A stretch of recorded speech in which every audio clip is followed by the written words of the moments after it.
اسی لیکچر میں جس کا عنوان ہے کہ کتابوں کا خدا اور بابوں کا خدا، اور اس میں امام احمد بن حنبل رحمۃ اللہ کے حوالے سے مثال پیش کی اور کہا کہ دیکھیں جی فضائل اعمال میں یہ لکھا ہے کہ امام احمد بن حنبل رحمۃ اللہ علیہ کو خواب میں اللہ تعالیٰ کا دیدار ہوا، تو اللہ تعالیٰ سے پوچھا یا اللہ میں تیرا قرب کس طرح حاصل کروں؟ تو اللہ تعالیٰ نے فرمایا کہ میرے کلام یعنی قرآن مجید کے ذریعے۔ پھر امام احمد بن حنبل رحمۃ اللہ علیہ نے پوچھا یا اللہ سمجھ کے یا بغیر سمجھ کے؟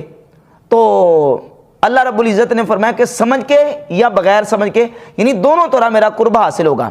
اس مثال کو بیان کر کے اس واقعے کو ایک تو یہ کہا کہ یہ صوفیہ کی تعلیمات ہیں، اور پھر دوسرا اس پہ لطیفے اور اس پہ پھپتیاں کسیں، لوگوں کو بھی ہنسایا اور خود بھی اس کا مذاق بنایا۔ اس مقام پہ 3 پوائنٹ جو ہیں وہ زیادہ قابل غور ہے۔ ایک تو یہ پوائنٹ اس واقعے کے حوالے سے، ایک تو اس نے یہ شو کیا ہے کہ یہ صوفیہ کی تعلیمات ہیں جی،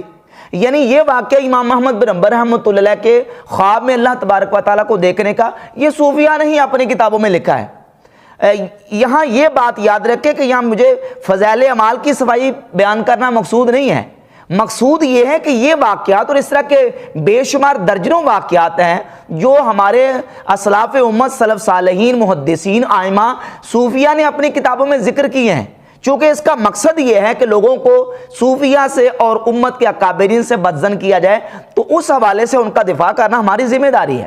یہی واقعہ جو امام احمد بن حنبل رحمۃ اللہ علیہ کے خواب میں اللہ تبارک و تعالیٰ کا دیدار کرنے کا واقعہ، یہ صرف صوفیہ کی کتابوں میں نہیں ہے۔ یہ دیکھیں یہ کتاب ہے سیر اعلام النبلاء امام ذہبی کی، یہ اسماء و رجال کے عظیم نقاد اور بہت بڑے امام ہیں امام شمس الدین ذہبی، ان کی کتاب سیر اعلام النبلاء جلد نمبر 9 صفحہ نمبر 295 پہ امام ذہبی اس واقعے کو بیان کرتے ہیں۔ اور یہی واقعہ بہت بڑے محدث ہے امام ملا علی قاری رحمۃ اللہ علیہ، انہوں نے شرح فقہ الاکبر میں بیان کیا ہے۔ یہی ان کا خواب امام احمد بن حنبل رحمۃ اللہ علیہ کا مناقب امام احمد بن حنبل ابن جوزی رحمہ اللہ کی کتاب مناقب امام احمد بن حنبل، اس میں بھی واقعہ یہ موجود ہے، اس میں بھی یہ خواب موجود ہے۔ اور اسی طرح ایک امام ہے ابن خلال، ان کی کتاب کتاب الامالی، اس کے صفحہ نمبر 50 اور 51 پر یہ واقعات محدثین نے یہ خواب جو ہیں وہ بیان کیے ہیں، اور یہ سارے کا سارا جو ہے نا وہ مدعا ڈالتا ہے صوفیہ پر تاکہ لوگوں کو بدظن کیا جائے اور لوگوں کو نفرت دلائی جائے۔ تو یہ صرف صوفیہ نہیں بلکہ محدثین نے بھی اس خواب کو اپنی کتابوں میں بیان کیا ہے۔ اور اس سلسلے میں دوسرا جو پوائنٹ اور نقطہ اس خواب کے حوالے سے ہے وہ یہ کہ امام احمد بن حنبل رحمۃ اللہ علیہ نے خواب میں اللہ تبارک و تعالیٰ جل شانہ کا دیدار کیا۔ تو اب اس میں یہ کہتا ہے دیکھیں جی امام احمد بن حنبل کے حوالے سے یہ کہتے ہیں جی انہوں نے خواب میں اللہ تعالیٰ کا دیدار کیا ہے، تو یہ اگر پیکج کسی کو ملنا ہوتا تو موسیٰ علیہ السلام کو پیکج ملتا، یہ تو اللہ تعالیٰ نے موسیٰ علیہ السلام کو پیکج نہیں دیا کہ خواب میں اللہ تعالیٰ نے اپنا دیدار کروایا ہو، حالانکہ یہ بات سرے سے جھوٹی، بالکل یہ باطل ہے۔ تمہارے پاس کیا دلیل ہے کہ موسیٰ علیہ السلام کو اللہ تبارک و تعالیٰ نے خواب میں اپنا دیدار نہیں کروایا؟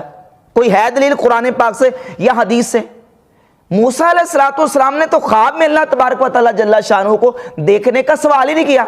انہوں نے تو سوال کیا ہے اللہ تبارک و تعالیٰ کو اپنی آنکھوں سے دیکھنے کا۔ رب ارنی انظر الیک، یا اللہ میں تیری طرف دیکھنا چاہتا ہوں، میں تو تیرا دیدار کرنا چاہتا ہوں۔ تو اللہ تبارک و تعالیٰ نے فرمایا کیا پیارے موسیٰ تو مجھے نہیں دیکھ سکتا۔ انہوں نے چونکہ جاگتے ہوئے اپنے سر کی آنکھوں سے اللہ تبارک و تعالیٰ کا دیدار کرنے کا مطالبہ کیا تھا، لیکن یہ نبی کریم علیہ السلام کی چونکہ خصوصیت تھی اور حضور کو اللہ نے یہ شرف عطا کرنا تھا، اس لیے موسیٰ علیہ السلام کو یہ شرف عطا نہ کیا گیا۔ باقی رہ گیا کہ موسیٰ علیہ السلام کو خواب میں اللہ تبارک و تعالیٰ کے دیدار ہونے کی نفی، اس کا کوئی ثبوت نہیں، نہ قرآن سے نہ حدیث سے،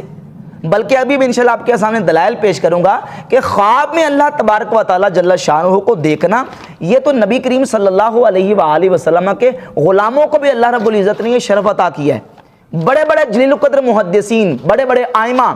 بالخصوص تابعین کرام علیہم الرضوان کے صحیح سند کے ساتھ ایسے واقعات اور ایسے خواب کتب احادیث میں،